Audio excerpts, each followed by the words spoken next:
الرحمن الرحيم. اللهم صل على محمد وآل محمد. السلام عليكم ورحمة الله وبركاته. حديثنا اليوم وإياكم أخوتي أعزتي، لماذا سمي المذهب الجعفري بالجعفري؟ هو مرة نقول شيعة، مرة نقول أتباع أهل البيت، مرة نقول مذهب أهل البيت، ومرة نقول الجعفرية. من أين أتت هذه التسمية؟ ولكن قبل الإجابة لابد أن هنالك مجموعة من المقدمات. المقدمة الأولى: محمد وعلي وفاطمة والحسن والحسين والتسعة المعصومين عندهم مقالة: أولنا كآخرنا ولمحمد وعلي فضلهما. يعني شنو؟ يعني تبادل الأدوار مع وحدة الهدف، لكل جو، لكل وقت، لكل زمان، لكل ظروف. هنالك خطة دينية، خطة عسكرية، خطة فقهية، خطة اجتماعية، خطة سياسية، حسب الظروف وحسب الناس وحسب المجتمع وتقبل المجتمع لهذه الأعمال وهذه النظريات الإسلامية التي هي عند أهل البيت عليهم السلام، وإنما هم واحد، كلهم واحد. دور الرسول صلى الله عليه وآله هو التأسيس، دور الإمام المهدي سلام الله عليه هو تثبيت ونشر الدين الإسلامي على أن يكون هو الحاكمية في الكرة الأرضية بأجمعها. ومحمد صلى الله عليه وآله والإمام المهدي واحد، مع اختلاف بالتسميات. نظرية علي بن أبي طالب عليه السلام نظرية سيف والدفاع عن الإسلام، وداخليا ثبت الوحدة، قضى على الحركات المناوئة. الإمام الحسن عليه السلام كدور لا، ارتأى بأن يتصالح ويا معاوية من أجل حفظ المذهب والدين والشيعة من القتل، من الاستئصال، من كل القضايا السلبية اللي صادرة أو اللي راح تصدر من رأس الفتنة وهو معاوية. الحسين لا، عنده غير نظرية، كلهم واحد، قال لا بد من الدماء ولا بد من السيف. الإمام زين العابدين يختلف. الإمام الصادق سلام الله عليه في زمانه استغل ضعف الدولة الأموية نهايتها وبداية الدولة العباسية التي كانت تنادي ولو كذبا ولو زورا يا لثارات الحسين ويا لثارات محمد وآل محمد. استغل هاي الظروف. شنو اللي سواه الإمام الصادق؟ يعني ثورته شنو اللي قام بها؟ يعني نشر الدين الإسلامي بأي طريقة؟ بالسيف؟ مثلا بالدعاء؟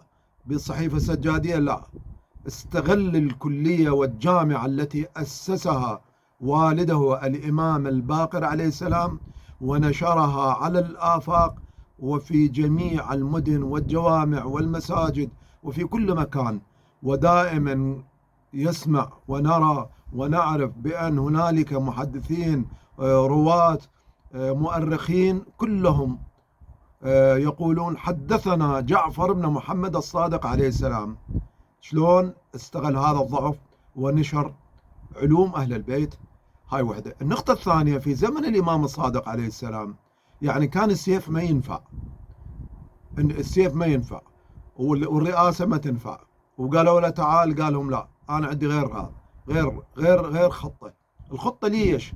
لأن كثرة المذاهب وكثرة المدارس اللغوية في تلك الفترة. منين جتي هاي؟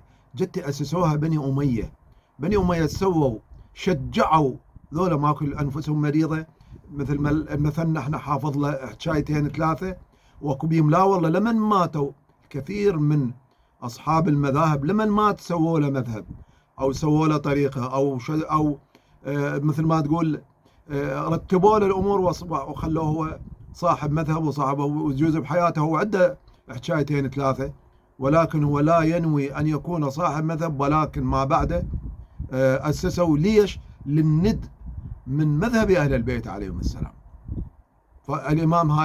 الإمام جعفر صادق، ولذلك أسس مدرسة فكرية عقائدية، ثبت الأصول، ثبت الفقه، ثبت الدراسات. واليوم أغلب الدراسات الحوزوية والعقائدية والنظريات الإسلامية كلها تروي حدثنا جعفر بن محمد الصادق. وإلا البقية العلوم كان ربما عليهم تكميم، ربما مثلا بالسجون، وإذا 14 سنة بالسجن وين يقدر يأسس حوزة، يقدر يأسس مدرسة، يقدر.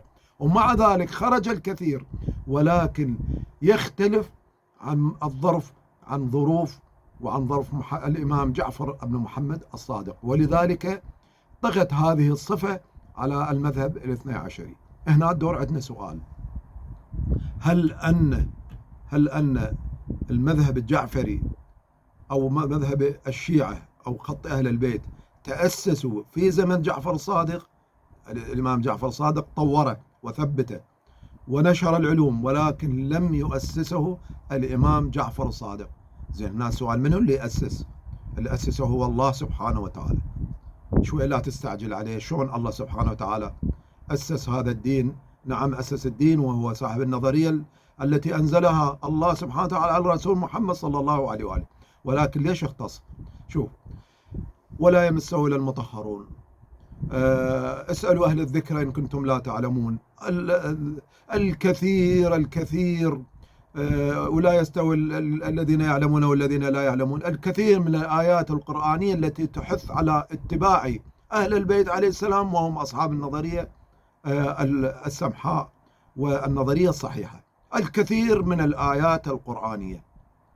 هسه أريد أذكر لك أدلة، يمكن المئات من الأدلة بالقرآن تنطبق على مذهب أهل البيت عليه السلام، وتنطبق على الأئمة، هم السادة وهم القادة، حبل الله المتين، العروة الوثقى، الذين أنعمت عليهم. الكثير من الآيات القرآنية، ولكن الآية الواضحة الدلالة التي بعثها الله سبحانه وتعالى وأنزلها على رسوله صلى الله عليه وآله: أولئك هم خير البرية. من هم دول خير البرية؟ هسه كل واحد يقول مثلا الفرقة الفلانية، المجموعة الفلانية، العشيرة الفلانية، الكرة الأرضية بها شعوب، الشعب الفلاني. لا، سئلوا الرسول. دول القاعدين الناس اللي من الرسول لا تتصورهم ناس أغبياء، لا، على دراية تامة، ولكن هنالك البعض أنفسهم مريضة، ولكن لديهم ما لديهم من إمكانيات ثقافية ونظرة دينية.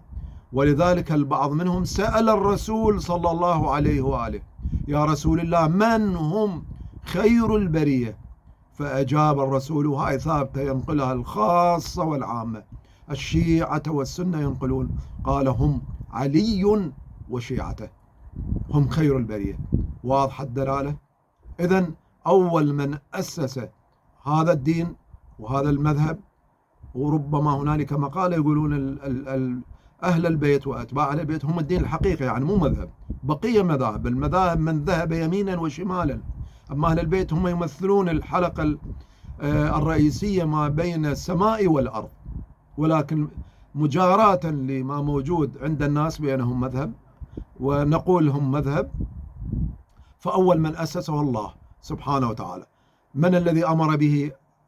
رسول الله صلى الله عليه وآله. من هو صاحب الخطة الأولى؟ هو القائد علي بن أبي طالب عليه السلام. من هم الحلقة الأولى في التشيع؟ سلمان وأبا ذر والمقدار والمقداد وفلان. هاي الثلة الطيبة هم أول من أسسوا لهذا الدين الحنيف والدين الصحيح ومذهب وخط أهل البيت عليهم السلام، واستمرت، والناس يمينا وشمالا ذهبوا. والسبب الرئيسي في ذهاب الناس يمينا وشمالا هو الدين الذي وضعه آل أمية، ولا زال إلى اليوم يذهب يمينا وشمالا بغضا بمحمد وآل محمد صلوات الله وسلامه عليهم أجمعين. إذن أخوتي أعزتي، من ثبت الدين ومن ثبت خط أهل البيت ومن أخرج العلوم وأسس الأصول 400 أصل، والمدارس الفقهية والمدارس الثقافية والعقائدية وزيارات الأئمة، الزيارات المروية معظمها أغلبها هذا التوجيه منين؟ من الإمام جعفر بن محمد الصادق. ولذلك يقولون على أن هؤلاء هم جعفرية. نسأل من الله سبحانه وتعالى أن يجعلنا جعفرية، ويجعلنا على خطى أهل البيت عليهم السلام.